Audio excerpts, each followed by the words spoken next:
Alright, Ji, once again, Assalamu alaikum. A very warm welcome to everyone. A very good morning to you. और मुझे मेरा दिल कभी कभी ये चाहता है कि कुछ ऐसे शोज़ हों जो बड़े इन्फॉर्मेटिव होने चाहिए। सबसे पहले तो आप सबका बहुत बहुत शुक्रिया। अब ये होने लगा है कि मेरे रेडियो पे आपकी कॉल्स आने लगी हैं जो मॉर्निंग शोज़ देखते हैं। कल फरजाना ने मुझे कॉल किया था, उन्होंने मॉर्निंग शो के बारे में बात की, तो आज मैं यहाँ पर अपने रेडियो शो की बात कर रहा हूँ। तो it's like complementing each other, you know. Radio complement करता है टीवी को, टीवी कॉम्प्लीमेंट करता है रेडियो को। So thank you all of you too for watching this. बहुत बहुत शुक्रिया, बहुत बहुत शुक्रिया। Genuinely my heart goes out to you. हमारी पूरी टीम की तरफ से आप सबका बहुत बहुत शुक्रिया कि you have accepted us in your morning slots, और आप अपनी मॉर्निंग्स के अंदर हमको अपनी जगह दे रहे हैं, हमें जगह दे रहे हैं अपनी ज़िंदगियों के अंदर। तो इसके लिए हम सब बहुत बहुत बहुत आपके शुक्रगुजार हैं। दूसरी बात, आज का शो बड़ा इंपॉर्टेंट है। पोल्यूशन का दौर दौरा है, हर जगह पोल्यूशन है। हमारे यहाँ एक चीज़ बिल्कुल पाक है पोल्यूशन से, और वो सियासत। ऐसा मत समझिएगा कि मैंने कोई अजीब बात की, या ऐसी बात नहीं है। वो पोल्यूशन से इसलिए पाक है क्योंकि सिवाय पोल्यूशन के उसमें और कुछ है ही नहीं। तो जहाँ सिवाय पोल्यूशन के कुछ और ना हो, तो वहाँ उसमें किसी और चीज़ की आमेजिश की गुंजाइश रहती ही नहीं है। लिहाजा सियासत ठीक हो ना हो, लेकिन हवा को ठीक होना बहुत ज़रूरी है। पोल्यूशन की वजह से होता क्या है, मैं जेन्युइनली बता रहा हूँ कि अगर आप थोड़ी देर के लिए लाहौर में या कराची में बाहर निकलें तो स्मॉग की वजह से आपको बड़ा प्रॉब्लम होगा। लाहौर कई मरतबा इंडेक्स पे, पोल्यूशन इंडेक्स के ऊपर दुनिया का सबसे आलूदा तरीन सिटी बन जाता है, और यही हाल कराची का भी है और बाकी शहरों का भी है। अब सवाल ये पैदा होता है कि इसकी वजह से होता क्या है। इसकी वजह से आपकी सेहत बड़ी मुतासर होती है। ENT यानी ईयर, नोज़ एंड थ्रोट, ये बेतहाशा, चूँकि ये डायरेक्टली एक्सपोज करते, ये इनका एक्सपोजर सबसे ज़्यादा होता है, तो ये बहुत ज़्यादा मुतासिर करते हैं आपकी सांस की नाली से लेकर आपके नॉस्ट्रल्स तक, और नॉस्ट्रल से लेकर आपकी आंखों तक, और आपकी आंखों से लेकर आपके कान तक। ये सब के सब मुतासिर हो सकते हैं, और ये आपकी हेल्थ के लिए इंतहा से ज़्यादा नुकसानदेह हैं। एंड इमेजिन कि आप अपने बच्चों को स्कूल लेके जा रहे हैं। अच्छा, बाय द वे, स्कूल में मुझे याद आया, आज एक बड़ी खूबसूरत बात हुई है। मुझे नहीं पता उनका नाम क्या है, और मुझे नहीं पता वो ये शो देखेंगे या नहीं देखेंगे, लेकिन आज मैंने एक खातून को देखा जो अपनी बेटी को मोटर बाइक पर बिठा के स्कूल छोड़ने जा रही थी, and my heart goes out to her. मुझे बहुत ज़्यादा खुशी हुई है। ऑनेस्टली, रिस्पेक्ट, लव, और यही मैं देखना चाहता हूँ पाकिस्तान के अंदर कि बेटियाँ, हमारी बहनें आगे आएँ और आगे आके जो डिपेंडेंसी है इसको ख़त्म करें। और मर्दों को बहुत कुछ सीखना होगा, मर्दों को डेफिनेटली सीखना होगा। अच्छा, जहाँ तक आलूदगी की बात है, तो आप ये देख लें कि ये हाल है इस वक्त कराची, लाहौर और पाकिस्तान के दीगर शहरों का, जहाँ इतना ज़्यादा स्मॉग पैदा हो गया है। अच्छा, जब बारिश होती है तो थोड़ी देर के लिए स्मॉग बैठ जाता है, लेकिन rest of it, this is Pakistan. ये जो आपको नज़र आ रहा है, ये पाकिस्तान है। इसकी वजह से बेशुमार बीमारियाँ जो हैं वो जन्म लेती हैं। अच्छा, वैसे भी आपको पता है हमारे सिटीज़ का क्या हाल है, हम कितने आलूदा तरीन चीज़ों, हम सफाई का कोई ख़ास ख्याल नहीं रखते। इवन दो के सफाई निस्फ़ ईमान है, लेकिन हम सिर्फ आधा ही ईमान पकड़े हुए हैं। ये आधा जो निस्फ़ ईमान वाली बात है, इसको बिल्कुल हमने ख़त्म कर दिया है। तो आज हम बात करेंगे कि स्मॉग से कौन कौन सी बीमारियां हैं जो पैदा हो सकती हैं, कौन कौन सी बीमारियां हैं जिनका इलाज मुमकिन है, और सबसे बड़ी बात ये, एहतियात इलाज से बहुत बेहतर होती है। सो क्या हम एहतियात कर सकते हैं? That's what the problem is. हम एहतियात कभी नहीं करते। हम पहले वोट दे देते हैं, इसके बाद परेशान होते हैं। हम पहले सेलेक्ट कर लेते हैं, इसके बाद परेशान होते हैं। हम पहले लोगों को ले आते हैं, इसके बाद परेशान होते हैं। इसीलिए हमारे मुल्क का ये हाल है। हमें डिसाइड करना पड़ेगा कि एज ए नेशन हम क्या चाहते हैं। हम क्या बच्चों पे अपने इन्वेस्ट कर रहे हैं? Genuinely look at the smiles, कितने खूबसूरत बच्चे हैं। अब इमेजिन करें कि ये इंतहाई ख़तरों से गुजर रहे हैं, और वो ख़तरे क्या हैं कि इनकी सेहत मुतासर हो सकती है, इनकी मेंटल हेल्थ मुतासर हो सकती है, इनकी फ़िज़िकल हेल्थ मुतासर हो सकती है, इनकी इमोशनल हेल्थ मुतासर हो सकती है। तो अगर ये सब चीज़ें मुतासर कर सकती हैं इनको, तो क्या हमको अपने बच्चों पर इन्वेस्ट करने की ज़रूरत नहीं है? हमें अपनी लाइफ को थोड़ा सा डिसिप्लिन करना पड़ेगा। अगर हमने अपनी लाइफ को डिसिप्लिन नहीं किया, तो याद रखिएगा आगे आने वाले दौर में हम बड़ी शदीद मुश्किलात में घिरने वाले हैं। दुनिया बहुत आगे निकल रही है। ऐसे में हम ये रिस्क नहीं ले सकते कि हमारे बच्चे सेहत की वजह से स्कूल जाने से रह जाएं, इल्म हासिल करने से रह जाएं। एक टेलीफोन कॉल है, let's take that and let's see who this is online. अस्सलाम वालेकुम। काम करते रहना तो ये बहुत अच्छी बात है। अस्सलाम वालेकुम। वालेकुम अस्सलाम। जी, आपका नाम? Mir Ahmed. I am sorry, क्या नाम है आपका? मीर अहमद। अच्छा, मीर साहब कैसे हैं आप? मैं ये कहना चाहता हूँ कि हमारे हुकूमत के पाकिस्तान जो इसी तरह के प्रोग्राम पेश करता है, इसी तरह के आवाम के बारे में सोचते ना, तो ये खुश आइंदे आवाम इतने खुश हो जाते हैं, हमारा दिल जीतते हैं। थैंक यू, बहुत बहुत शुक्रिया। और अभी आप देखिएगा, अभी आने वाले दिनों के अंदर हम आवाम के लिए और भी बहुत कुछ लेके आएंगे। मैं महंगाई पे बात करना चाहता हूं, मैं चाहता हूं कि हम महंगाई पे ज़रूर बात करें। ये महंगाई हम सब मिल के कम कर सकते हैं। हो सकता है हमारी आवाज़ उन ऐवानों तक चली जाए जहां जानी चाहिए। हो सकता है हमारी किसी बात की वजह से पाकिस्तान की किसी चीज़ के अंदर थोड़ी सी कोई कमी आ जाए या कुछ बेहतरी आ जाए, तो ये हम ज़रूर करेंगे। लेकिन मैंने जैसे कहा था ना कि अब जैसे अमीर ने कल कॉल किया, सईद ने हमें कॉल किया था, फरजाना ने हमें कॉल किया था, ये सब वो लोग थे जो टेलीविज़न के शोज़ देख रहे थे, मॉर्निंग शो देख रहे थे। Thank you very much. अच्छा, ये मेरे लिए भी बड़ा न्यू एक्सपीरियंस है। मैंने इससे पहले समा में किया था और अब न्यूज़ का ये शो कर रहा हूँ। I am thoroughly enjoying it. और अभी आप देखिएगा आहिस्ता आहिस्ता 2 से 3 वीक के अंदर आपको हमारे अपने फॉर्मेट के अंदर बहुत सारी तब्दीलियाँ नज़र आएंगी। हम बाहर भी जाएंगे, आपके घर पे भी आएंगे, आपसे मिलूंगा भी, मैं आपसे बात भी करूंगा। हो सकता है कभी किसी रोज़ आप मुझे किसी रेडी वाले के पास देखें। उसका रीज़न ये नहीं है कि मैं ये साबित करना चाहता हूं कि मैं उसकी जॉब कर सकता हूं, वो तो हम सब बराबर हैं। लेकिन उसके रीजंस बड़े डिफरेंट हैं। हो सकता है आप मेरे साथ खड़े हों वहां। अब हम करेंगे क्या? देखिए, हमें मुल्क को इकट्ठा करना है। नफरतें बहुत ज़्यादा हो गई, इतनी ज़्यादा नफरतें हो गई कि हम शहरों में बट गए, लोगों में बट गए, सूबों में बट गए, गलियों में बट गए। हम पाकिस्तानी बहुत कम बचे। तो आइए मिल के पाकिस्तान को बनाते हैं, मिल के पाकिस्तान को बेहतर करते हैं। सुबह से लेकर शाम तक हम ये तो जपते रहते हैं कि पाकिस्तान हमारा मुल्क है, हम इससे प्यार करते हैं, लेकिन इसी मुल्क में हम एक सीधी लाइन नहीं लगा सकते। हम ये तो कहते हैं कि पाकिस्तान से करप्शन का खात्मा होना चाहिए, लेकिन कभी ये नहीं करते कि करप्शन के खात्मे के लिए सबसे पहले खुद करप्ट होना छोड़ दें। हम ये तो कहते हैं कि यहाँ VIP कल्चर का खात्मा होना चाहिए, लेकिन हम खुद सबसे बड़े VIP होते हैं। मैं ये नहीं कहता कि सियासतदानों ने कुछ नहीं किया। देखिए, ट्रिकल डाउन इफेक्ट होता है, ऊपर से नीचे आता है। लेकिन ऊपर जाने वाले कौन लोग होंगे जिनको ये माशरा बनाएगा? कुरान करीम की आयत है जिसके अंदर लिखा है कि और हम जैसी कौम होती है वैसे हुक्मरान, और लफ्ज़ मुसल्लत करते हैं। तो फिर जैसे हम हैं वैसे हमारे ऊपर है। जिस रोज़ हम तब्दील हुए उस रोज़ सब ठीक हो जाएगा। ये याद रखिएगा, ये नहीं हो सकता कि कौम तैयार हो तब्दीली के लिए और तब्दीली ना आए। मसला सिर्फ एक है, मसला ये है कि हम खुद भी तैयार नहीं हैं। हमें खुद भी नहीं पता कि एग्जैक्टली हमें करना क्या है। आज हम जो बात कर रहे हैं ये इंतहाई अहम टॉपिक है। आप देखिए, बच्चों को खांसी होती है, नज़ला होता है, ज़ुकाम होता है, उनका ये सांस की नाली जो है ये मुतासर हो सकती है, उनकी आंखें मुतासर हो सकती हैं, उनके कान मुतासर हो सकते हैं, उनकी ओवरऑल सेहत जो है वो मुतासर हो सकती है। लेकिन क्या हमने कभी इसके लिए आवाज़ उठाने की कोशिश की? हम आवाज़ उठाते हैं महंगाई के ख़िलाफ़, लाइट के ख़िलाफ़, बेरोज़गारी के ख़िलाफ़, बहुत अच्छी बात है, इन सब के लिए आवाज़ उठाएं। लेकिन स्मॉग के ख़िलाफ़ आवाज़ उठाना बहुत ज़्यादा ज़रूरी है। ये ज़िम्मेदारी किसकी है? ये ज़िम्मेदारी है हमारी हुकूमतों की, ये ज़िम्मेदारी है उन लोगों की जो इदारों में काम करते हैं, ये उनकी ज़िम्मेदारी है। क्या स्प्रेज नहीं होते? पूरी दुनिया में होते हैं। क्या स्मॉग का प्रॉब्लम सिर्फ पाकिस्तान में? ऐसा नहीं है। लेकिन उसके जो काउंटर है वो हमेशा हर जगह अवेलेबल होता है। क्या हमारे अवेलेबल है? नहीं अवेलेबल है। हम कॉम्प्रोमाइज़ कर लेते हैं कि बस ये तो है, तो बस अगर ये है तो बस फिर इसको इसी तरह से चलते रहें। जब हम वापस आएंगे तो कुछ डॉक्टर्स हमारे साथ हैं, उनसे हम खुल के बात करेंगे कि इसकी वजह से होता क्या है। मैं टेलीफोन लाइंस खोल रहा हूं। आपको अगर इसी किस्म का कोई प्रॉब्लम है या बच्चों के हवाले से कोई प्रॉब्लम, बच्चों के सेहत के हवाले से, आंख नाक कान के हवाले से कोई प्रॉब्लम है तो आप कॉल कर सकते हैं, या आपका कोई प्रॉब्लम है आंख नाक कान सेहत के हवाले से तो आप भी कॉल कर सकते हैं। शो देखिएगा, मज़े का है। मिलते हैं ब्रेक के बाद।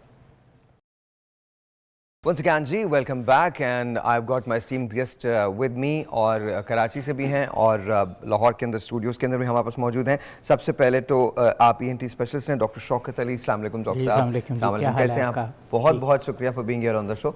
Thank you so very much. जी बहुत बहुत बहुत शुक्रिया। Then of course we have got doctor Daniyal Shahid, general physician हैं। अस्सलाम वालेकुम डॉक्टर साहब, हाउ आर यू? कैसे हैं आप? आई एम फाइन अल्हम्दुलिल्लाह। बहुत बहुत शुक्रिया for being here on the show. Thank you जी। Then we have got doctor Shafaq Tabassum साहिबा, पीडियाट्रिशियन हैं। अस्सलाम वालेकुम जी, कैसी हैं आप? ठीक हैं, बहुत बहुत शुक्रिया डॉक्टर साहबा फॉर बीइंग हियर, बहुत बहुत शुक्रिया। न्यूट्रिशनिस्ट हैं आप मारिया खान, उन्होंने हमें कराची से स्काइप पे ज्वाइन किया। अस्सलाम वालेकुम मारिया, हाउ आर यू? वालेकुम अस्सलाम Sahid, thank you so much. आप ठीक हैं? अल्हम्दुलिल्लाह, I am good. All good all good. Stay put जी, अभी आपकी तरफ भी आते हैं, but let's start with doctor साहब। डॉक्टर साहब, ये स्मॉग जो है इसकी वजह से बड़े प्रॉब्लम्स होते हैं। ए स्मॉग है क्या, और प्रॉब्लम्स क्या क्या हो सकते हैं इससे? इसमें साहर साहब दो चीज़ों का कॉम्बिनेशन है। This is combination of two things. एक तो स्मोकिंग है और दूसरा जो है फॉग है। This is marriage of convenience, दोनों का इकट्ठा मिला के तो इसको स्मॉग कहते हैं। ठीक है। आमतौर पर ये जो जब स्टार्ट होता है विंटर्स, तो फिर जो है ना वो ये स्टार्ट होती है from November onward up to the January, ये End चीज़ January. जी इन जनवरी ये January चीज़ तक। चलती। पाकिस्तान में तो थोड़ी कम है अभी। इंडिया में लाइक दिल्ली में बड़ी ज़्यादा बहुत ज़्यादा होती है, बिल्कुल। होती है। और एक लास्ट सेंचुरी में ग्रेट स्मॉग ऑफ लंदन भी बिल्कुल हुई, ठीक। वो काफ़ी देर तक वहाँ पे रही और उसकी काफ़ी ज़्यादा कॉम्प्लिकेशंस बंदों को हुई उस अरसे में। तो उस अरसे में जितनी बड़ी बड़ी बीमारियाँ थी लाइक ब्रोंकियल एस्थमा और जो मुख्तलिफ़ किस्म के कैंसर्स हैं, तो उससे भी जो डेथ्स हैं उसका रेट ज़्यादा हो गया। जो उन्होंने फिगर्स हैं कोई लाइक 7 to 8% इन डिजीज़ में ज़्यादा हो गया तो डॉक्टर लंदन साहब, के। ये जब स्मॉग के अंदर हम बाहर निकलते हैं और बच्चे भी बाहर निकलते हैं और अगर मास्क उन्होंने नहीं पहना हुआ हो या बड़ों ने मास्क नहीं पहना हुआ हो, तो वो भी इन तमाम चीज़ों के लिए वो एक्सपोजर होता है उनका? नहीं जी, ये तो जो मास्क है ये तो बड़ी ज़रूरी चीज़ है, हाँ। And particularly after Covid. चूँकि हमारे यहाँ सिवाय सियासतदानों के कोई मास्क नहीं पहनता सियासतदानों ने और जो उन्होंने मास्क बचपन से होता पहना है, हुआ है, बचपन से नहीं उतारा, आज तक नहीं उतारा और कभी नहीं। तुम मुस्कुरा रहे हो ना, तुम्हें नहीं पता, मैं तुम जब से बच्चे थे ना तब से वो पहना हुआ उन्होंने। सर हम नहीं जी नहीं, मास्क जो है जी वो सबसे ज़रूरी चीज़ है, क्योंकि ये फिज़िकली जो पार्टिकल्स रहा है। हैं उनको रोक रहा है जो अंदर जाने से। सर मुझे आप मास्क पहनने का सही तरीका ज़रूर बताएंगे आज, बिकॉज बहुत सारे लोगों को सही तरीका मास्क पहनने का नहीं पता।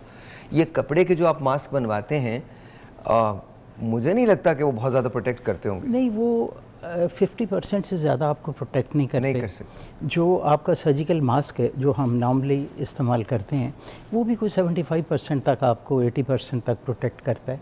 असल मास्क जो है जी वो N95 है। N95 वो जो पूरे का पूरा नाक से लेके आपका जो माउथ है वो जो और वो सारी चीज़ें कवर्ड होती हैं। Okay. सो 95% वो रोकता है, 2-4% पोल्यूटेंट्स जो हैं वो अंदर चले जाते हैं। अच्छा उसके डॉक्टर साहब, कौन सी बीमारियां इससे हो सकती हैं स्मॉग से? स्मॉग से जी हर बीमारी जो है वो एग्जास्पिरेट हो सकती है। जो तो ENT की बीमारियां हैं, नाक कान गले की, उसमें फेरेंजाइटिस बड़ा ज़्यादा हो सकता है, यानी आपके गले की जो बारीक झिल्लियाँ वो फूल जाती हैं, आपको पेन होना शुरू हो जाती है। आपके जो नाक की बीमारियां हैं, राइनाइटिस यानी इन्फ्लेमेशन ऑफ मिकोजा, जो बारीक झिल्लियाँ वो फूल जाती हैं। और जो सबसे बड़ी चीज़ है कि जो ब्रोंकियल एस्थमा जिन पेशेंट्स को हैं, वो they are the chief sufferers. उनको सबसे ज़्यादा जो होता है वो ब्रोंकियल एस्थमा के पेशेंट्स को होता है, क्योंकि उनको वीजिंग स्टार्ट हो जाती है, शॉर्टनेस ऑफ ब्रेथ हो जाती है, उनको कफ जो है वो स्टार्ट हो जाती है। After every second they keep on coughing, तो उनकी हालत बड़ी ख़राब हो जाती है। सो आई एडवाइस कि जी जो बंदे जिनको ब्रोंकियल एस्थमा या एलर्जीज़, किसी किस्म की एलर्जीज़ हैं, उनको तो दे शुड बी इम्पेरेटिव कि जी वो ना जाएं बाहर, पहले तो अवॉइड करें बाहर जाने से। और अगर जाना अवॉइड तो नहीं किया जा सकता। अब डॉक्टर अनिल आपकी तरफ आता हूँ, अवॉइड तो नहीं किया जा सकता, डॉक्टर साहब कह रहे हैं बिल्कुल ठीक है, लेकिन रोज़गार जो है वो भी कमाना है, बाहर भी निकलना है, और फिर फैक्ट्रीज़ जो होती हैं वो बहुत अर्ली खुल रही होती हैं, जहाँ वर्कर्स को भी जाना है, हमारी बहनें जो हैं वो भी जाती हैं, वो भी काम करती हैं। तो ऐसी सूरत हाल में क्या किया जाए? जी अच्छा, सबसे पहले तो जिस तरह डॉक्टर साहब ने बताया और आपने भी इसका कंसर्न रेज़ किया था कि मास्क का यूज़ किया जाए और मास्क के अंदर स्पेशली N95 यूज़ किया जाए, क्योंकि जो PM2.5 जो एक डस्ट का या एक छोटा पार्टिकल होता है जो कि स्मोक का एक हिस्सा है, जो कि हमारी सांस की नालियों के थ्रू अंदर जाता है और लंग्स में जाके वो इन्फ्लेमेशन कॉज करता है, जिसकी वजह से मेन जो इश्यूज़ आते हैं वो उस पार्टिकुलेट मैटर की वजह से आते हैं। एक तो N95 का इस्तेमाल, दूसरी चीज़ ग्लासेस का इस्तेमाल, कि जो स्मोक ग्लासेस क्योंकि जो स्मोक है इसके अंदर बहुत सारी हैवी गैसेस मौजूद हैं जो कि आईज को इरिटेट करती है। आपने अक्सर देखा होगा कि जो लोग बाहर से सफ़र करके आते हैं उनको आई रेडनेस हो जाती है, आईज में इचिंग होती है, वाटरी आईज होती है, ये उनके म्यूकोजा के साथ जब वो कांटेक्ट होता है हैवी गैसेस का तो उनको ये आती हैं इश्यूज़। तो एक ग्लासेस का इस्तेमाल कीजिए। तीसरी चीज़ जो सबसे ज़्यादा आपने देखी होगी, अमूमन सुबह ऑफिस टाइमिंग के अंदर जो लंबी कतारें हमें गाड़ियों की देखने मिलती है, उसमें हमें एक शख्स मिलता है जो ऑफिस जा रहा है। यानी कि जितनी ज़्यादा हम लोग कार यूज़ करेंगे, जितनी ज़्यादा ट्रैफिक होगी, उतने ही कार एग्जॉस्ट हैं, उतनी ही ज़्यादा नाइट्रोजन डाइऑक्साइड उस गाड़ी से निकलेगी, उतनी ज़्यादा पोल्यूशन होगी।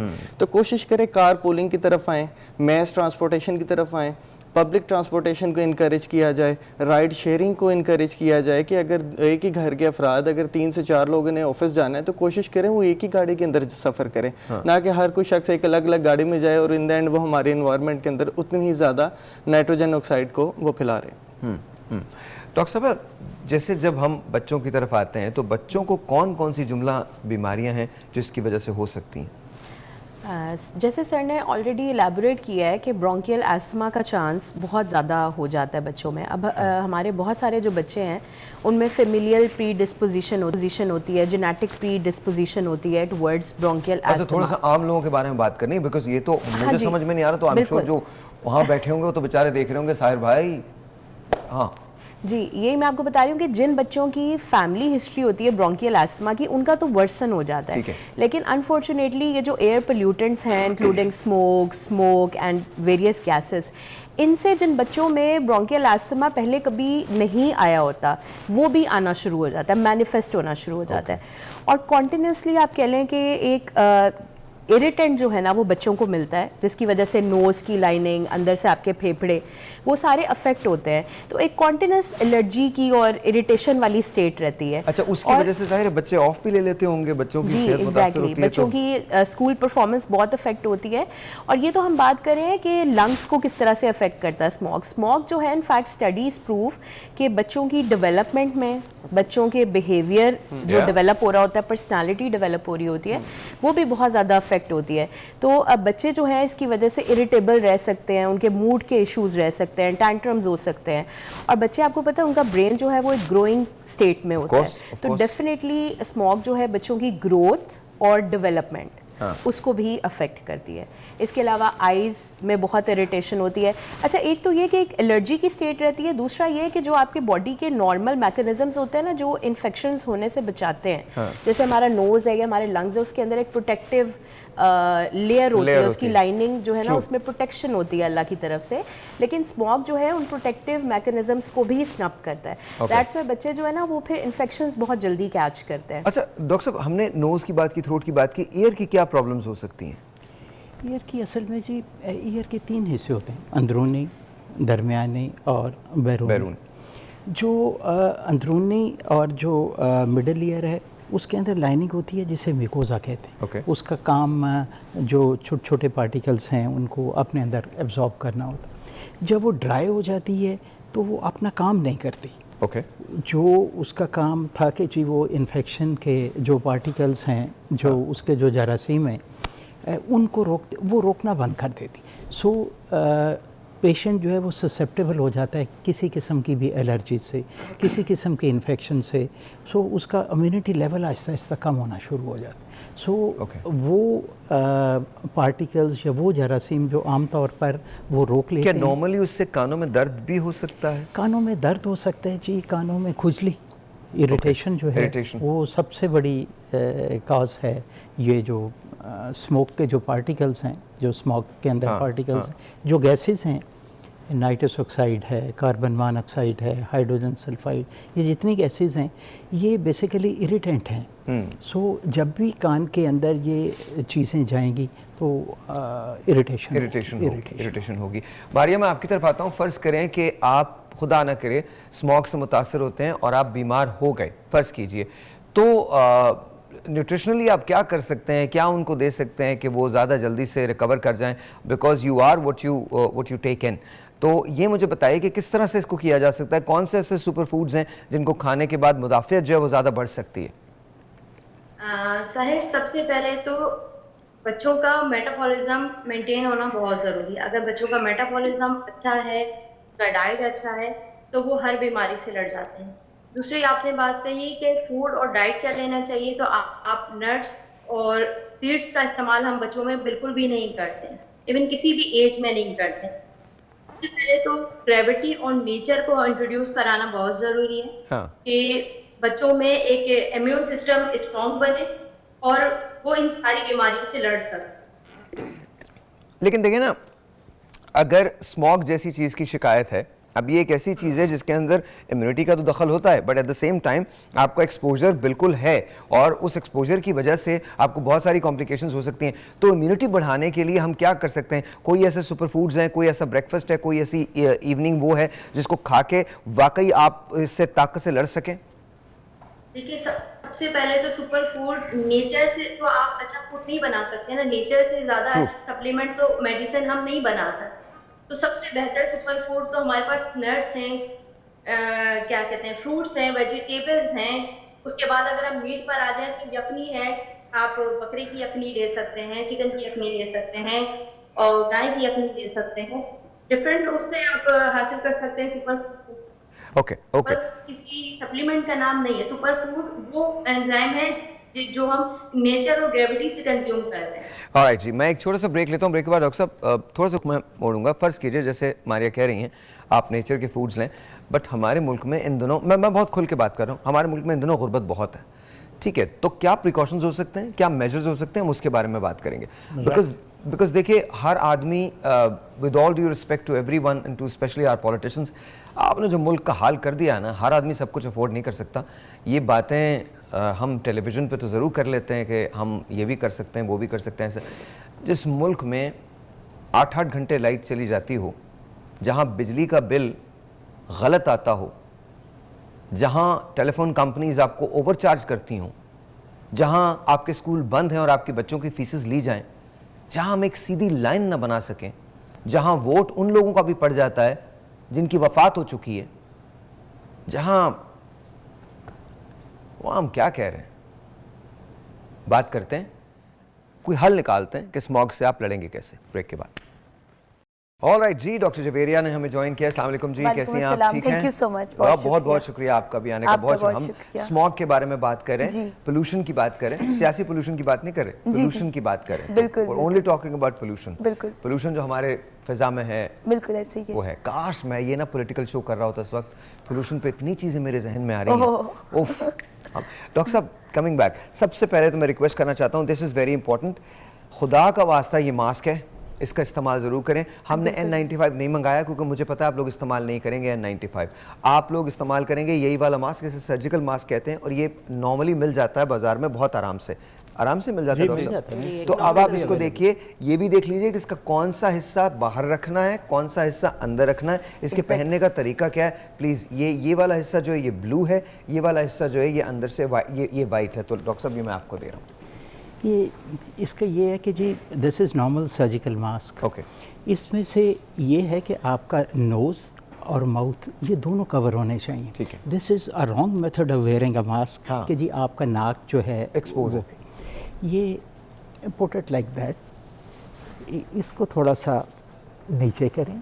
ये सेंटर से आप दबाएंगे तो वो फिर बार बार नीचे नहीं होगा। ठीक है। और अगर आप नीचे से ऐसे दबा देंगे तो मुंह जो है वो भी आपका कवर हो जाएगा। सो पॉइंट है इसके जी, नाक आपका कवर हो और मुंह आपका कवर हो, दोनों चीज़ें कवर हो। अच्छा डॉक्टर साहब, एक बात है, क्या इसके अंदर कोई आगे या पीछे है, वाइट पहले आए या ब्लू पहले आए, कोई ऐसा है? नहीं, नथिंग, सिर्फ ये है कि जी जो कलर्ड साइड है वो अंदर होनी चाहिए। कलर्ड साइड अंदर होनी चाहिए। उससे ये है कि जो बाहर के पोल्यूटेंट्स हैं वो आपकी तरफ नहीं आते। अच्छा डॉक्टर साहब, आपको पता है मोस्टली जो लोग गलती करते हैं वो ये करते हैं, कलर्ड साइड आप बाहर रखते हैं। मैं ज़रा दिखा दूँ, देखिए ये गौर से देख लीजिए, ये जो कलर्ड साइड है ये आपकी अंदर होनी चाहिए, ये अंदर की तरफ जाएगी, मतलब ये यूं आएगी, इस तरह से आएगी। और ये वाली जो साइड है, जो वाइट साइड है, ये बाहर रहेगी। मैंने अक्सर लोगों को जो पहनते हुए देखा है वो यूं पहनते हुए देखा है।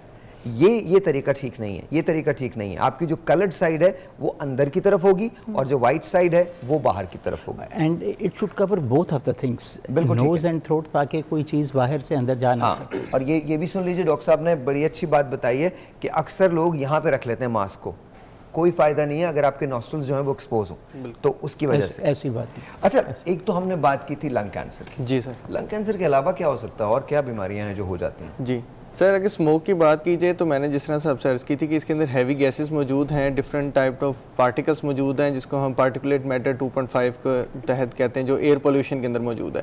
ये इतना छोटा है साइज़ इसका कि जब आप इसको इनहेल करते हो सांस के ज़रिए, जब ये अंदर जाता है तो लंग्स की जो सबसे डेप्थ एल्वियोलाई जिसको कहते हैं वहाँ तक ये जा सकता है और वहाँ से ये इवन हमारे ब्लड स्ट्रीम में भी एंटर हो सकता है। Okay. अगर ये ब्लड स्ट्रीम में एंटर हो जाए और जो लोग कोलेस्ट्रॉल के ऑलरेडी पेशेंट हैं, जिनको प्लाक्स ऑलरेडी मौजूद हैं कोलेस्ट्रॉल के उनके ब्लड वेसल्स के अंदर, और अगर वो बर्स्ट हो जाएं तो उनको हार्ट अटैक की भी ये शिकायत हो सकती है, यानी कि स्मोक की वजह से ये कार्डिक डिजीज़ जो हैं वो भी इन्हेंस हो जाती हैं।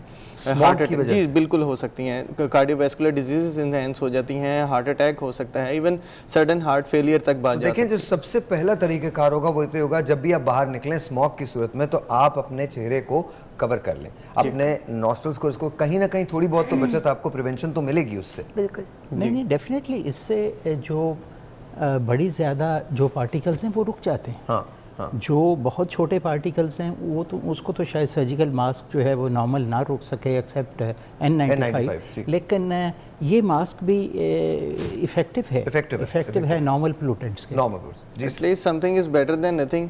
अगर आप विदाउट मास्क जा रहे हैं और आप 100% पोल्यूटेंट्स ले रहे हैं, उससे बेहतर है मेरा ख्याल है कि कोई मास्क पहन लें। अच्छा, और एक और चीज़, कार्डियोवैस्कुलर डिजीज़ के अलावा अगर मैं बात करूं तो स्मोक के अंदर ना टाइनी मैग्नेटिक पार्टिकल्स मौजूद होते हैं। Okay. मैग्नेटिक पार्टिकल्स क्या करते हैं कि जब ये हमारी ब्लड स्ट्रीम में जाते हैं या जब रेस्पिरेटरी ट्रैक्ट के थ्रू अंदर जाते हैं तो एक अल्जाइमर्स डिजीज़ का अगर आपने कभी नाम सुना हो, अल्जाइमर्स डिजीज़, उसका अर्ली ऑनसेट हो जाता है, यानी कि ये बीमारी अमूमन वो है जो ट्रिगर कर देता है। जी ट्रिगर करता है। ये अमूमन बीमारी वो है जो लेट एज में जाकर होती है, यानी 60 ईयर्स अबव जाके हमारे बुजुर्गों को ही अक्सर औकात ये भूलने की बीमारी, डिमेंशिया जिसको कहा जाता है, वो होती है। लेकिन स्मोक की वजह से इरिटेंट्स और टाइनी मैग्नेटिक पार्टिकल्स की वजह से वो अर्ली ऑनसेट हो जाती है, यानी कि बहुत कम उम्र में ही लोग भूलना शुरू कर देते हैं, बात भूलना शुरू कर देते हैं, कोई चीज़ कहाँ रखी है भूलना शुरू कर देते हैं, तो वो डिमेंशिया की तरफ जाने लग जाते हैं। डिमेंशिया जो है ये भी ट्रिगर कर सकता है स्मोक की वजह से। जी बिल्कुल कर सकता है। स्मोक से असल में होता ही है जी कि मैग्नेटिक पार्टिकल्स होते हैं वो आपके ब्रेन में जाके बैठ जाते हैं, सेटल हो जाते हैं। जब वो सेटल हो जाते हैं तो अल्जाइमर होने का चांस ज़्यादा हो जाता है, बढ़ जाता है। अगर 60 पे अल्जाइमर आम तौर पर 60 एंड अबव पे होता था तो वो उसका एज लिमिट नीचे आ जाएगी। और वो कितनी एज लिमिट आ जाती है? वो आम तौर पर 50 के बाद भी स्टार्ट हो सकते हैं, मतलब 10 साल का फ़र्क पड़ जाता है। अर्ली सिम्टम्स जो हैं वो 50 के बाद भी आ सकते हैं अल्जाइमर के, अगर आप बार बार जो है वो स्मॉग से आपका सामना रहता है। अब आप अंदाज़ा कीजिए, कराची लाहौर की बड़ी बेसिक प्रॉब्लम है, वैसे तो और शहरों की भी बड़ी बेसिक प्रॉब्लम है, लेकिन कराची लाहौर की बड़ी बेसिक प्रॉब्लम है कि आप मुसलसल स्मॉग से गुजरते हैं, 2-3 महीने आपके ऐसे गुजरते हैं। और वैसे भी पोल्यूशन जो है वो इन तमाम बीमारियों को, चाहे स्मॉग हो या ना हो, लेकिन अगर इर्द गिर्द आप कसाफतों वाली हवा लेंगे तो उसके अंदर ये चीज़ें बहुत ज़्यादा प्रेवलेंट हो जाती हैं। अच्छा, what about women who are on their family way, जो प्रेग्नेंट खवातीन हैं, उनके लिए कितना डेंजरस हो सकता है ये? जी, सबसे पहले तो जिस तरह कहा कि ये it is dangerous to every group of people. अगर हम प्रेगनेंसी की बात की जाए तो प्रेग्नेंट खवातीन जो स्मोक के अंदर एक्सपोज्ड हैं, एक काम करते हैं, यहाँ रुकते हैं, एक ब्रेक लेते हैं, ब्रेक के बाद यहीं से कंटिन्यू करते हैं कि अगर if you are on your family way और आपको बाहर भी निकलना है और काम भी करना है तो फिर आप क्या करेंगे। ब्रेक जी। वंस अगेन जी, वेलकम बैक। और हम बात कर रहे हैं आँख, नाक, कान, गले, इसकी हम बात कर रहे हैं कि किस तरह से प्रॉब्लम हो सकते हैं, स्मोक की वजह से क्या हो सकता है, क्या नहीं हो सकता। We were talking about pregnancy, तो वहीं से बात शुरू करते हैं। क्या कह रहे थे आप? जी, मैं ये जिक्र कर रहा था कि जैसे कि मैंने आपको बताया कि एवरी ग्रुप ऑफ पीपल जो है वो इसे अफेक्टेड हैं। उसी के अंदर अगर हम प्रेग्नेंट खातून को देखें जो प्रेगनेंसी के दौरान स्मोक के अंदर एक्सपोज्ड हैं और वो बाहर जाती हैं, उनके असरात सिर्फ उनकी अपनी बॉडी तक महदूद नहीं हैं, उनके असरात उनके अपने लंग्स या कान ना गले तक महदूद नहीं हैं। वो जो कि एक नई जान जो कि पल रही है उनके पास, उनके तो जो बच्चा पैदा होना है उसके अंदर न्यूरल ट्यूब डिफेक्ट्स के चांसेस बहुत ज़्यादा हैं। रियली? जी बिल्कुल, जो कि ये बच्चे पैदा होते वक्त काफ़ी डिफेक्ट्स के साथ पैदा हो सकते हैं, जिसके अंदर एक स्पाइना बाइफिडा है जो कि एक न्यूरल ट्यूब डिफेक्ट है, जो कि इनके अंदर क्या होता है? ये इस तरह से होता है कि जो हराम मगज़ जो स्पाइनल कॉलम है उसकी मेल फॉर्मेशन होती है बच्चों की। अक्सर आपने देखा होगा कि बच्चे पैदा होते हैं उनकी कमर के पीछे एक आउट पाउचिंग होती है जिसके अंदर आप कह लें कि जो हराम मगज़ है, स्पाइनल कॉलम है, उसकी मेल फॉर्मेशन नज़र आती है विजिबल, कुछ लोगों ने देखी होगी, वो इस बात को जानते होंगे। उसके अलावा एक एनएनसेफेली एक डिजीज़ है, डिफेक्ट है, जिसके अंदर बच्चे का जो दिमाग है वो अच्छे तरीके से ग्रो नहीं कर पाता, पूरे तौर पे ग्रो नहीं कर पाता। या तो उसका आधा हिस्सा ग्रो करता है या वो पूरे तरीके से भी एब्सेंस हो सकता है। और वो बच्चे जो हैं अमूमन अगर बच जाएं तो वो सारी ज़िंदगी मेंटल रिटार्डेशन का शिकार रहते हैं, और अगर दिमाग का ज़्यादा हिस्सा ग्रो ना करें तो वो वफात पा जाते हैं बच्चे। तो ये सब चीज़ें भी इसके साथ एसोसिएटेड है। बाकी चाइल्ड स्पेशलिस्ट मज़ीद इसमें ऐड करेंगी कि बच्चों के आगे इसमें क्या स्मोक का आता है। जी देखिए, जैसे सर ने मेंशन किया है कि बहुत सारे birth defects related to brain and spinal cord, वो तो नो डाउट बहुत कॉमन है, लेकिन एक और बड़ी कॉमन चीज़ है कि जो प्रेग्नेंट ख़वातीन स्मोक से एंड एयर पोल्यूशन से कांटेक्ट में आती हैं, उनके बच्चों की जो ग्रोथ होनी चाहिए ड्यूरिंग प्रेगनेंसी, जो वेट गेन होना चाहिए बच्चे का, वो नहीं होता। तो बच्चे लो बर्थ वेट के साथ पैदा होते हैं। समटाइम्स वो अपनी प्री टर्म होते हैं, लाइक जिस ड्यूरेशन पे पैदा होना चाहिए आइडली, जब वो बच्चा फुली डेवलप्ड होता है, उससे पहले वो दुनिया में आ जाते हैं। तो ऐसे बच्चों में फिर ये होता है कि इनका न्यूट्रिशनल स्टेटस जो होता है वो बहुत अफेक्ट होता है, ठीक है। और उसके बाद उनका वेट नॉर्मल करना, आपको पता है ना कि एक इंडिकेशन है कि अगर किसी बच्चे का वेट अच्छा नहीं है तो उसका सिर्फ ऐसा नहीं है कि वो फिजिकली वीक है, वो मेंटली भी वीक क्या होगा। एक हेल्दी वेट का बच्चा होता है, कितना जब वो पैदा होता जी है? Normally 6 to 8 pounds? जी हम यहाँ पे यूजुअली केजीज में मेजर करते हैं, तो 2.5 to 3.5 kgs, that's considered as normal birth. तकरीबन वही जो मैं कह रहा हूँ तकरीबन। ओके, अच्छा, एक और चीज़ मैं ऐड ऑन करना चाहूँगी कि स्मोक से डेफिनेटली मदर्स तो बचें ताकि बच्चों में बर्थ डिफेक्ट्स का और लो बर्थ वेट होने का चांस कम हो। लेकिन उसके अलावा ब्रेस्ट फीडिंग इज़ समथिंग जो बच्चे की इम्यूनिटी डेवलप करने के लिए बहुत इंपॉर्टेंट है। ओके, तो unfortunately we have seen in our country बहुत सारे फैक्टर्स हैं, बहुत उसका रेट कम है। और इन एवरी क्लास, मतलब वी कांट से कि भाई किस क्लास की वुमन कराती है, नहीं, in every class we have seen that. तो अगर ब्रेस्ट फीडिंग आप स्ट्रिक्टली अपने बच्चे को 2 साल तक कराएं तो ये एक बहुत बड़ा फैक्टर होगा जो बच्चे की इम्यूनिटी को स्ट्रॉन्ग करेगा, और फिर in the future different diseases, even smoke and everything, उससे बच्चा फाइट बेहतर तरीके से कर सकेगा। इसके अलावा जैसे भी मैंने पहले भी जिक्र किया था कि बच्चों की डेवलपमेंट भी अफेक्ट होती है। बच्चों में जैसे अल्जाइमर्स का आपने जिक्र किया, अल्जाइमर्स तो एडल्ट्स में डेवलप हो जाता है ना, लेकिन बच्चों की मेमोरी डेवलप होनी होती है, उनका नहीं, आप जो बता रही हैं it's very dangerous, very very dangerous. मुझे बताइए कि जो प्रेग्नेंट खवातीन हैं वो क्या ऐसा खाना या फूड इस्तेमाल करती हैं, न्यूट्रिशन वैल्यू क्या ऐसी कर सकती हैं जिससे बच्चे को प्रॉपर फूड भी मिलता रहे, अगर वो स्मॉग में एक्सपोज भी हो रही हैं, जाके कुछ कॉम्प्लिकेशंस भी पैदा हो रही हैं, तो कम से कम उनको यहाँ से तो कुछ फ़ायदा हो। बेसिकली जब भी वुमन कंसेप्शन में आती है, उस डे फर्स्ट हो या जब उसको पता है कि आइदर शी गोना फर्टिलाइज, और अगर वो कंसेप्शन भी करना अच्छा डॉक्टर साहब, एक सेकंड, मुझे डॉक्टर नसीमुर रहमान हमारे एनवायरमेंटल डायरेक्टर हैं, उनसे जरा मैं बात कर लूँ। अस्सलाम वालेकुम। जी वालेकुम सलाम सर। कैसे हैं आप सर? ठीक है सर, बिल्कुल फाइन। सर मुझे ये थोड़ा सा बताएंगे स्मॉग दरअसल है क्या? Thank you for being on the show at this 11th hour, लेकिन प्लीज मुझे बताइएगा कि स्मॉग दरअसल है क्या और क्या कॉम्प्लिकेशंस हैं और क्या हम इसको खत्म कर सकते हैं?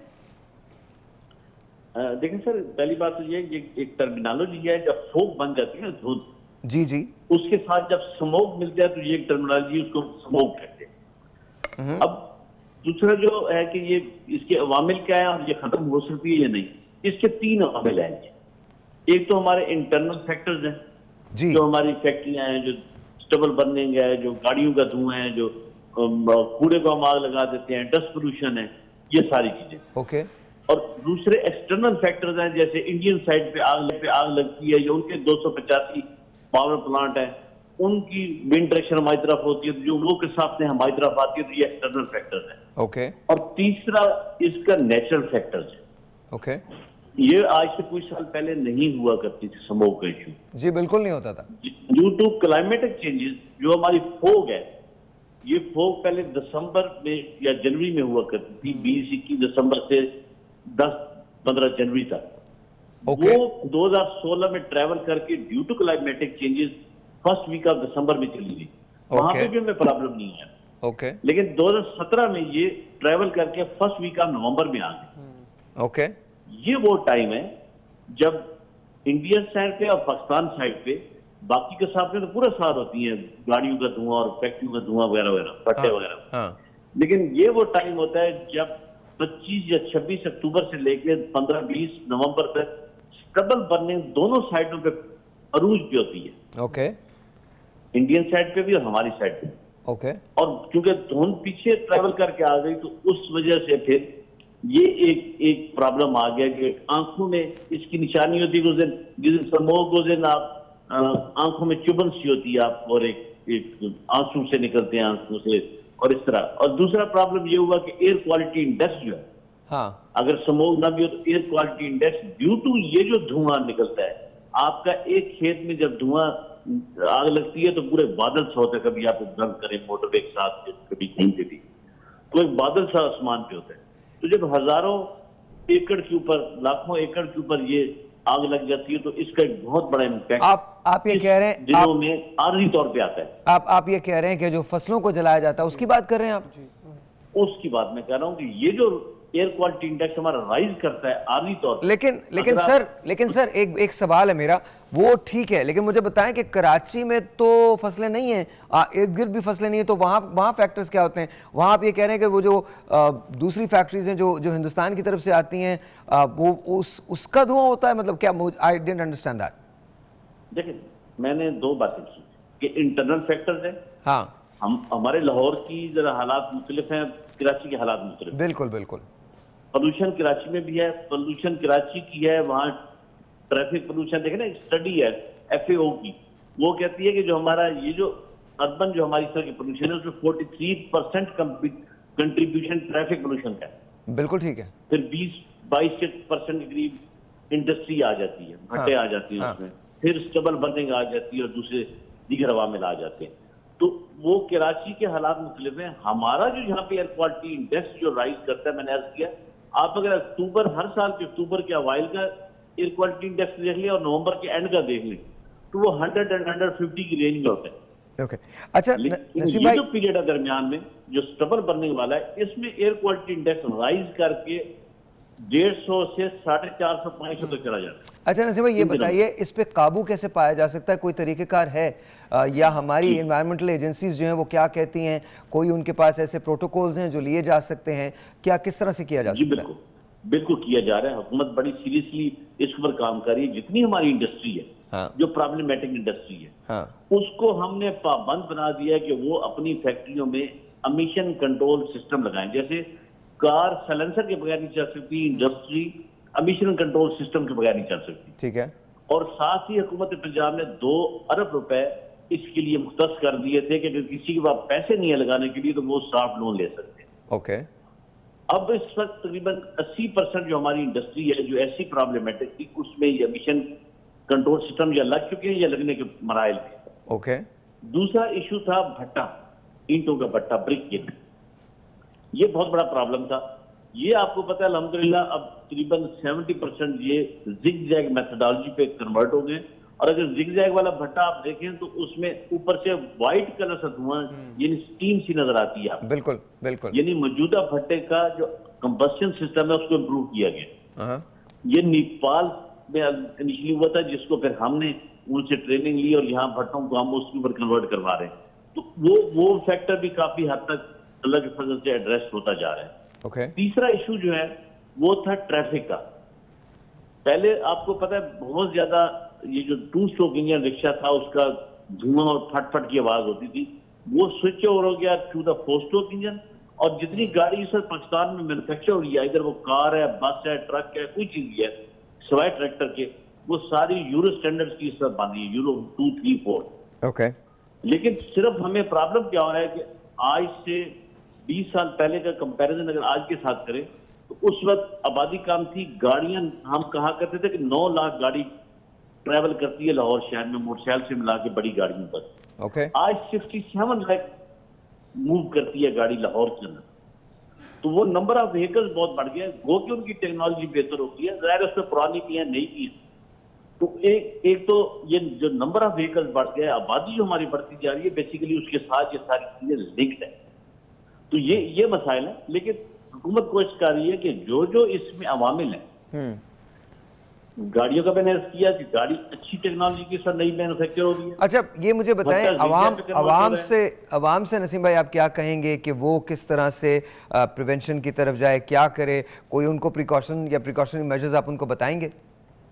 दो सिंपल सी रिक्वेस्ट है।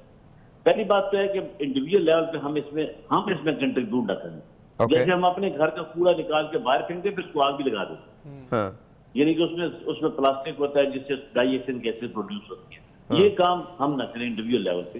दूसरा, अपने हिफाजत के लिए जब ऐसी सूरत हाल बन जाए तो मास्क वगैरह यूज करें। सिंपल है, आम मास्क मिल जाते हैं, वो यूज करें अगर आप ओपन किसी एरिया में हैं, ताकि आपको जो रेस्पिरेटरी डिजीज है उनसे आप बच सकें। ये सिंपल सी दो रिक्वेस्ट है। बाकी हम दरख्त लगाएं, सबसे बड़ा एक बेहतरीन सोल्यूशन ये है कि दरख्त, आपको पता है, कार्बन डाइऑक्साइड गैस को एब्जॉर्ब करता है। मैं बिल्कुल उसी तरफ आ रहा था, क्योंकि दुनिया की जितनी भी डेवलप्ड सिटीज हैं अगर आप उनको देखें तो वहां पर भी पोल्यूशन बेतहाशा होती है, लेकिन उसको काउंटर करने के लिए दरख्त जो है वो जरूर लगाए जाते हैं। But sir, I want to say thank you to you. Of course जो हम बात कर रहे हैं, सबसे बड़ी बात यह है कि आपने मास्क तो जरूर पहनना है। जी डॉक्टर साहब, आप कंटिन्यू करें। जी, मैं ये बताती चलूँ कि मदर हेल्थ के लिए जो बेसिक चीज़ें हैं, क्योंकि बेबी फॉर्मेशन हो रही होती है, उसमें आयरन बहुत इंपॉर्टेंट है। यानी खून बढ़ाने वाली ग़िज़ाएँ जिसमें सेब आ जाता है, चुकंदर आ जाता है, पालक, पुदीना, इस तरह की चीज़ें ज़रूरी हैं, जो नॉर्मली हम खाते हैं। वैसे भी नॉर्मली बिल्कुल खाते हैं, पर लोगों को कुछ आदत नहीं है, पर एक अपनी ज़िंदगी का, वैसे भी जो प्रेग्नेंट नहीं भी हैं उनको भी हिस्सा बनाना चाहिए। वैसे खून के खुलियात जब आपकी बॉडी में बनने लगते हैं तो आप बहुत सी बीमारियों से भी बचे रहते हैं। बिल्कुल सही। अच्छा, उसके साथ ही साथ आपको कैल्शियम और जो विटामिन सी है वो बहुत इंपॉर्टेंट है। विटामिन सी, जैसे कि अब मौसम सरमा है और अगर आजकल जो ख़वातीन या बच्चियाँ जो प्रेग्नेंट हैं तो चकोतरा, माल्टा, मौसमी, गावा, अमरूद और इन चीज़ों का ब्रेकफास्ट में ज़रूर इस्तेमाल करें। दही का ज़रूर इस्तेमाल करें, योगर्ट का, प्रोबायोटिक भी है, इम्यून सिस्टम भी अच्छा करती है। एक्सेसिव वेट गेन प्रेगनेंसी में नहीं होना चाहिए। ऐसा नहीं कि अगर 15 किलो बढ़ाना है तो आप 30 किलो बढ़ा बैठें। तकरीबन 2 दफ़ा दिन में, 3 दफ़ा दिन में कहवा ज़रूर पिएँ, क्लियर ग्रीन टी, एंटीऑक्सीडेंट भी है, साथ में एक्सेसिव वेट गेन भी नहीं होगा और आप बहुत फ्रेश फील करेंगे, बहुत अच्छा फील करेंगे। तो ये बड़ी छोटी छोटी सी चीज़ें हैं जो बहुत बड़ी इंपॉर्टेंट है, बड़ी इंपॉर्टेंट है। जब मैं वापस आता हूँ तो हम मारिया की तरफ चलेंगे, लेकिन right now there is a break, छोटा सा ब्रेक है, मिलते हैं ब्रेक के बाद। And you know let's talk. Maria, हम बात कर रहे हैं पोल्यूशन की, बहुत सारी और चीज़ों की। जब हम बाहर निकलते हैं तो ज़ाहिर है उससे हमारे लंग्स जो हैं वो भी मुतासर होते हैं, हमारे जो आँखें हैं वो भी मुतासर होती हैं, हमारी जो यू नो सांस की नाली है वो भी मुतासर हो सकती है। सो आई नो हम आपने फूड्स की बात की कि आप नेचुरल फूड्स लें, लेकिन डाइट में कुछ ऐसी चेंजेस हो सकती हैं सुबह और शाम के दरमियान, खाने के दरमियान, या कोई ऐसे औकात हो सकते हैं खाने के, या कुछ पोर्शंस ऐसे हो सकते हैं जिसको खाने से हमारी डाइट जो है वो बेहतर हो जाए, एंड उसको ऑफ कोर्स उसके साथ साथ हमारा मुदाफ़िती निज़ाम जो है वो भी इन चीज़ों के लिए तैयार हो जाए। तो किस तरह से आप इसको देखती हैं? ब्रेकफास्ट क्या होना चाहिए, लंच क्या होना चाहिए, डिनर जो है वो क्या होना चाहिए, और उसके बीच में जो स्नैकिंग होती है वो क्या होनी चाहिए? साहिर, सबसे पहले तो मैं बोलूँगी कि जो फूड इंट्रोडक्शन है ना, वहाँ से हम स्टार्ट करेंगे कि मदर रिप्लेसमेंट कोई फार्मूला नहीं देता, ठीक है। मदर फीड को अगर हम अप्रोच करते हैं और मदर फीड से ही हम ये सारे न्यूट्रिएंट्स बेबी को प्रोवाइड कर रहे हैं, तो वहाँ से हमारी फूड इंट्रोडक्शन स्टार्ट हो जाती है। देन अगर हम एडल्ट्स की बात कर रहे हैं, जैसे कि अभी आपने ये वाला टॉपिक डिस्कस किया, तो फूड इंट्रोडक्शन बेसिकली जब आप ब्रेकफास्ट, किसी भी फास्टिंग को तोड़ते हो, भले आप डाइट पर नहीं भी हो, फास्टिंग को तोड़ने का अमल या वो टाइम जब आप विंडो ओपन कर रहे हो, अपनी फूड विंडो ओपन कर रहे हो, तो सेमी सॉफ्ट चीज़ होनी चाहिए, whatever you have to eat, whatever you have to drink। लेकिन मैं पर्सनली एज ए डाइटिशियन सबसे पहले प्रिस्क्राइब करती हूँ, पानी से आपने स्टार्ट लेना है, देन आपने कोई फ्रूट लेना है, और उसके बाद आपने 2 घंटे के गैप करने के बाद आपने कोई ब्रेकफास्ट मील अपनी बनानी है। आप ओट मील ले सकते हो, आप क्या कहते हैं, एग ले सकते हो, ब्रेड ले सकते हो, टी के साथ कोई और रिप्लेसमेंट ले सकते हो, जैम, बहुत सारी चीज़ें हैं, लेकिन लिमिट में हमें लेना है, क्योंकि 2000 और 2500 कैलोरीज को मेंटेन करते हुए हमें अपना डाइट चार्ट मेंटेन करना चाहिए, और वो फूड और वो कैलोरीज कंज्यूम करनी चाहिए जो हमें एनर्जेटिक भी रखें और हमें कोलैप्स भी ना होने दें। बच्चों के लिए एक अच्छा मुझे बताइए, environment- मुझे बताएं बच्चों के लिए एक अच्छा ब्रेकफास्ट क्या हो सकता है? ओटमील हो सकता है, पॉरेज हो सकता है, क्या हो सकता है बच्चों के लिए? बच्चों के लिए सबसे अच्छा जो ब्रेकफास्ट है वो एग है। ये मिल्क और एग का कॉम्बिनेशन है, प्लस चीज आप ऐड कर सकते हो, आप व्हीट से बनी हुई कोई भी चीज। ओट हम डाइट में लेते हैं तो ऑफकोर्स डाइट वालों को सूट करता है, तो वो बच्चों की तो कैलोरीज मेंटेन नहीं करेगा ना। इस तरीके से लोग बिस्किट्स और पापे और व्हाटएवर इस तरह की चीजें दे रहे होते हैं, वो कैलोरीज चीजें बच्चों को देना तो अच्छा, मुझे आपकी आवाज़ जो है ना बहुत ज़्यादा ब्रेक हो रही है, खाने पे मुझे याद आया कि हमारे एक दोस्त हैं जो मार्फा के हमारे साथ किचन के अंदर होते हैं, तो और वो ये उन्हीं का किचन है, और जो हम हर सुबह नए नए खानों से लुत्फ़अंदोज़ होते हैं, तो वो मतलब मुझे लगता है कि उनसे भी ज़रा बात कर ली जाए, तो I think it be really good. उनका नाम जाहिद है and he is a wonderful man, he owns Marfa cafe जो हमारे किचन के अंदर होता है। सर माइक आपके पास है, माइक ज़रा उठा लीजिएगा जाहिद भाई। जी सर। अस्सलाम वालेकुम, कैसे हैं आप? ठीक ठाक हैं जी, अल्लाह का शुक्र। आज क्या बन रहा है जाहिद भाई? सर आज एक बड़ी स्पेशल चीज़ है, हाँ, दम कनाली। दम कनाली? यस, दम कनाली, हाँ जी, क्योंकि ये हमारी एक स्पेशल डिश है दम कनाली। इसको हमने एक प्रेजेंट किया हुआ, लाहौर में बड़ी फेमस है ये हमारी। इसमें एक तो राजस्थानी सॉस आती है जो हमारी स्पेशल बनती है, उसके अंदर फिर उसके ऊपर चावल, फिर बारबेक्यू का पीस, बेक पोटैटो, और फिर उसके बाद इसको रोटी से कवर करके ओवन में दम दिया जाता है। ओह वाह। मगर इसका टेस्ट जो है ना वो खा के ही पता चलेगा। अगर आप ज़ाहिर है वो तो खाने के बाद ही पता चलेगा, खाने के बाद ही पता चलेगा। सर अभी आपके पास आते हैं, फिर हम बात करेंगे, थैंक यू जी। Coming back to you sir, so हमने बात कर ली कि जी इससे क्या कॉजेज़ हो सकती हैं, क्या इससे बीमारियां हो सकती हैं। चीज़ फ़र्ज़ करें कि आपको इरिटेशन फील हो, हम डॉक्टर के पास जाने में भी बड़ा वक्त लगा देते हैं, ऐसी बात ही क्या ये सही है? नहीं, असल में होना तो ये चाहिए कि जी जो ही आपको कोई इशू हो you go to the doctor. पहले हम घर का इलाज करते हैं, हाँ, होम रेमेडी। फिर जो बुज़ुर्ग हैं उनसे पूछते हैं कि जी वो क्या है। जब वो हमारे बस से बाहर हो जाते हैं only then we consult the doctors. ये चीज़ को डिस्करेज करना चाहिए। अगर आपको कोई एक प्रॉब्लम है you should go directly to the doctor. और अगर आप कोशिश करें कि जी जो उस फील्ड का डॉक्टर है उससे फिर आपका टाइम बच जाएगा। आप जनरल फिजिशियन के पास जाएं, अच्छी बात है, वो इसी काम के लिए बैठे हुए हैं कि ट्रीट करें। लेकिन अगर कोई ज़्यादा मसला है तो जो कंसर्न स्पेशलिटी है, जैसे नाक में आपको इरिटेशन हो रही है, इसके बहुत सारे काजेज़ हो सकते हैं।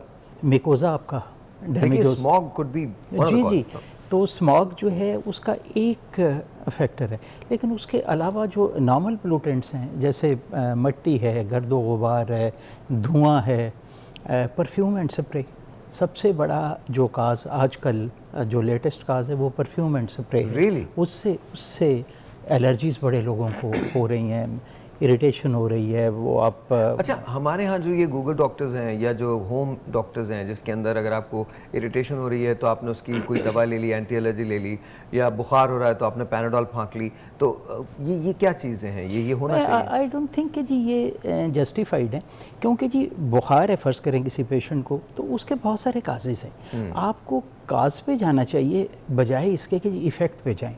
आप पैनाडोल की 2 गोलियां ले लेंगे, the temperature will settle down, लेकिन काज तो वहीं पे रहेगा जब तक कि आप काज को दूर, और काज को दूर तो कोई उस चीज़ का जो माहिर है वही आपको बता सकता है। एक telephone call, let's see who this is online. अस्सलाम वालेकुम। वालेकुम, गुड मॉर्निंग साहिब। गुड मॉर्निंग याया, कैसे हैं आप? Thank you so much for recognizing me और यार I was missing your call. Sahib मेरे पास 2-3 सवाल है, मैं जल्दी कर लेता हूँ। हाँ। एक तो सवाल इनसे ये कि जैसे मैं मुझे साइनस है, I take always anti allergic मैं लेता हूँ, तो ये एंटी एलर्जिक है, अगर रेगुलर लेते हैं उसको, आपके क्या अगर ज्यादा एंटी एलर्जिक खाने से आपके कोई नर्वस सिस्टम पे असर पड़ता है? एक तो ये मेरा सवाल है। दूसरी बात है जो हम मास्क यूज करते हैं, हमारे यहाँ तो मास्क बहुत लॉन्ग टाइम के लिए लोग यूज करते हैं, ये मास्क आवर्स के मास्क होते हैं, you have to change that mask by the time. तो ये अब इसके बारे में बताएं कि हम वो मास्क जो लोग मुसलसल लगा रखते हैं वो ब्लॉक हो जाते हैं, उसको भी यूज कर रहे होते हैं, तो ये इसके बारे में कुछ बताएं। और तीसरी बात, सबसे बड़ी बात है वो मेरा आपसे भी सवाल है कि हमारे जो एनवायरनमेंट पे काम हो रहा होता है वो बिल्कुल नहीं, हमारा इमिशन कंट्रोल कोई सिस्टम नहीं है, जो गाड़ियों से धुआं निकल रहा होता है बेसिकली उसको कंट्रोल करने के लिए कोई सर्टिफिकेशन नहीं है, कोई उसकी वो नहीं, और एनवायरमेंटल प्रोटेक्शन एजेंसी हमारे मुल्क में उसका वजूद है या नहीं है, ये भी मेरा सवाल है। मेरा मैंने 2 कोर्सेज लिए थे अपने मास्टर्स के अंदर एनवायरमेंटल इंजीनियरिंग के, और दोनों में मैंने टॉप किया था। और आपके जवाब में सिर्फ मैं इतना कहूँगा, बात निकलेगी तो फिर दूर तक जाएगी, so let me be just quite on that. हम जब इमिशन कंट्रोल्स की बात करते हैं, I am a petroleum engineer, I got a masters in petroleum engineering, I am finishing up my PhD in astrophysics, I have got another masters in NLP neuro linguistic programming. So let me just not say anything. हमारे यहाँ जो काम होता है वो ad hoc basis पे होता है। जब प्रॉब्लम में हम आ जाते हैं तो हम उसको प्रिवेंशन पे कभी भी काम नहीं हुआ है, प्रिवेंशन पे कभी भी काम नहीं हुआ। I can guarantee you this. Prevention पे आपको मालूम है पाकिस्तान के पास बहुत सारा हाइड्रोकार्बन अवेलेबल है, हमारे पास, हम माइन भी कर सकते हैं, इवन सॉलिड पेट्रोलियम हम माइन कर सकते हैं। खैर जाने दीजिए, मैं उसमें नहीं आना चाहता, लेकिन आपका जवाब, आपका सवाल, मैं सिर्फ इतनी बात कर रहा हूँ कि वो क्यों है। बाकी मैं 2 सवाल के जवाब इनसे ले लेता हूँ। इन्होंने जी साइनस के बारे में कहा, एंटी एलर्जी अगर आप बहुत अरसे लें तो क्या होता है। दूसरी बात, ये मास्क को कितनी देर तक पहनना चाहिए? पहली बात तो ये है कि जी जो एंटी हिस्टामिन्स हैं उसमें बहुत सारे ब्रांड नेम्स हैं। इसका काम ये होता है कि जी आपकी जो सिक्रेशंस है उसको ये खुश्क करे या उसको कम करे। जो आप एक ही एंटी हिस्टामिन पे रहेंगे उसका इफ़ेक्ट कम होता जाएगा। कुछ अरसे के बाद लाइक 10 to 15 डेज़ के बाद वो कम होता जाएगा, एंड आफ्टर 90 डेज़ वो प्लेसिबो इफ़ेक्ट रह जाएगा, उसका एंटी हिस्टामिन वर्क करना छोड़ देगी, जो काम करना छोड़ देगी। फिर आपको स्विच करते रहना चाहिए। ठीक है। एक आपने एंटी हिस्टामिन लिया, 15 दिन महीने बाद फिर आप दूसरी पे स्विच कर जाएं, फिर तीसरी पे। डॉक्टर साहब वेरी क्विकली, मास्क कितनी देर पहनना चाहिए? मास्क जी 1 दिन के लिए होता है। 1 दिन एक लिए, that is for one day, general principle के जी 1 दिन के लिए एक मास्क। वैसे तो अगर हम बतौर डॉक्टर, मैं ब्रेक ले लेता हूँ, ब्रेक के बाद इस पर कंटिन्यू करते हैं। फाइनली इसको कंक्लूड करेंगे कि मास्क आप कितनी देर तक पहनते हैं और कब कब पहनना चाहिए। ब्रेक जी, ब्रेक के बाद। Come back sir. हाँ जी सर, कैसा है सर? ये अल्लाह का शुक्र, आप सुनाएं? ठीक, मैं बहुत अच्छा हूँ सर। आप एक काम करें, जल्दी से काट के दें, मैं डॉक्टर साहब को इनको टेस्ट तो करवाऊँ ना। डॉक्टर साहब आज हमारे पास आए हैं, लेट मी जस्ट सी कि अगर ये दम कनाली है ना। हाँ जी सर। आप ये देखें सर, चेक करें आप, ये कट कैसे रहा है। It is really amazing. Oh wow, this is really nice. ये आप ब्रेड भी खा सकते हैं इसके ऊपर से। मैं तो बिल्कुल कुछ भी नहीं खा रहा इनमें से, लेकिन ये है कि ये डॉक्टर साहब को मैं ज़रूर देने वाला हूँ। डॉक्टर साहब कैन ट्राई दिस। डॉक्टर साहब आज आप हमारे मेहमान हैं, तो वो अगर 2 प्लेट्स दे दीजिएगा मुझे। ये जो सी सॉस है ना, हाँ, इसको मिक्स करके खाना है। इसको मिक्स करके खाना है। ये राजस्थानी सॉस है। सर कौन सी सॉस है? राजस्थानी। राजस्थानी। ओके सर, मैं ऐसे निकाल सकता हूँ सर? जी बिल्कुल। I am not going to take out the meat, ऐसे ही आपको दे रहा हूँ मैं। तो I just want them to test it. Sure. Am I okay? ठीक है, ठीक है। मैं सर ये एक तो ये दे दीजिए, एक मुझे ये दे दीजिए। जी श्योर। एंड लेट मी सी अगर मैं ये सही कर रहा हूँ तो थोड़ा सा नीचे से सॉस निकालूं। हाँ जी। अब यार तुम्हें पता तो है मेरा। ये देयर यू गो। अब ठीक है? हाँ जी। Alright there you go. एक हम डॉक्टर जवेरिया के लिए ले लेते हैं और एक हम ले लेते हैं डॉक्टर शौकत के लिए, या you know let's see whoever wants to eat this. आप लेंगी मैम या आप लेंगी? कौन, दोनों में से एक चूज कीजिए। You don't mind? Alright ma'am, ये लीजिए। मेरे पास you both can share ना? And there you go, sir. Thank you. Sir, let me get spoons ना, couple of spoons दे दीजिए। एक और मुझे स्पून दे दीजिए, एक और स्पून मुझे दे दीजिए। You can also try. You can also try. This is really good. Thank you. Let me get you another spoon. मैं आपको एक और स्पून दे दूँ। Yeah, that's fine. You're fine? Yeah. Okay, wow. इतनी मोहब्बत। That is very very nice. इतनी मोहब्बत। ये ख़वातीन ही कर सकती हैं। सर मर्द यूजुअली हाथ से चला लेते काम अपना, कोई मसला नहीं होता। बट हाउ इज इट, कैसा लगा आपको? बहुत अच्छा। अच्छा, very good. Like it? Very nice. It's fine. It's fine. How is it? Do you like it, sir? Delectable. Yeah, Very very nice. माशाल्लाह। अच्छा, वेरी क्विकली, अब टाइम कम होगा सर, आप छा गए। Good good. Thank you very much, बहुत बहुत शुक्रिया, बहुत बहुत शुक्रिया। डॉक्टर साहब आपसे आते हैं, कोई टिप देना चाहती हैं उनको जो हमें देख रहे हैं? टिप ये देना चाहूँगी कि स्मोक का जिक्र हुआ, बच्चों की खुराक का जिक्र हुआ, माँ की खुराक का जिक्र हुआ। नंबर 1, मतवाज़न ग़िज़ा खाएं, बैलेंस रखें। चाहे आप गरीब हैं अमीर हैं, पर मौसमी फल हमारे पास मौजूद होते हैं। बिल्कुल होता है। हर खास आम उसको अफोर्ड कर सकता है। ये कोई बहाना नहीं कि हम फलानी चीज़ है तो अफोर्ड नहीं कर सकते। स्पेसिफिकली पाकिस्तान में जो है ना फल वगैरह वो अवेलेबल है। डॉक्टर साहब आप बिल्कुल ठीक कह रही हैं, जब सिगरेट अफोर्ड की जा सकती है तो फल भी अफोर्ड कर सिगरेट तो हर बंदा अफोर्ड कर सकता है। देखिए ना। हर बंदा अफोर्ड करता है। Priorities. खैर ये आपने बिल्कुल ही एकदम उस टॉपिक पे ले गए सिगरेट। नहीं नहीं, मैं आप सही कह रही हैं, मैं तो आपकी बिल्कुल बात को ऐसे राइट करता हूं। अच्छा खैर उसके बाद ये है कि ग्रीन्स लें, अच्छा खाएं और साथ में फिजिकल एक्टिविटी जरूर करें। Very quickly ma'am, very quickly. जी, माय टिप वुड बी कि बच्चों को मास्क ज़रूर पहनाएं, लेकिन उनका जो आउटडोर टाइम है उसको रिड्यूस करें। घर में भी रह के healthy activities like board games हैं, स्पोर्ट्स भी इवन घर में हो सकते हैं। Yes sir. मेरा वही स्टैंस है कि राइड शेयरिंग की तरफ आएँ, मैस पब्लिक ट्रांसपोर्टेशन की तरफ आएँ। सर बस जी, अगर आपको कोई इशू है बाहर जाने से, कम बाहर जाएं, मास्क लगाएं और consult a doctor if you have any problem. मैं सिर्फ इतना कहूँगा, हमने सबकी बात की, मर्दों की बात नहीं की, शौहरों की बात नहीं की, वालिद की बात नहीं की। सबसे ज़्यादा जिम्मेदारी आपकी भी होती है। जब आप बाहर जाएं प्लीज़ वेयर अ मास्क। तमाम लोगों से रिक्वेस्ट यही है, प्लीज़ वेयर अ मास्क। हम बाकी तो जब एमिशन कंट्रोल होगा तब कंट्रोल होगा। फ़िलहाल सिचुएशन ये है कि आपकी सेहत आपके हाथ में है। अगर आप खुद इसकी टेक केयर नहीं करेंगे तो फिर कोई टेक केयर नहीं करेगा। And I will tell you, आज मैं आते हुए सोच रहा था, हमारे साथ एक बहुत बड़ा इशू है। हम समझते हैं कि शायद हमारे बाद ये दुनिया रुक जाएगी। ये दुनिया किसी के लिए नहीं रुकती। आज मरे, कल दूसरा था। That's how it is. अपनी फैमिली की जिम्मेदारी, अपने प्यारों की जिम्मेदारी और आपकी अपनी जिम्मेदारी, ये आप पे है। Please where a mask. Monday मिलेंगे, तब तक के लिए खुदा हाफिज़।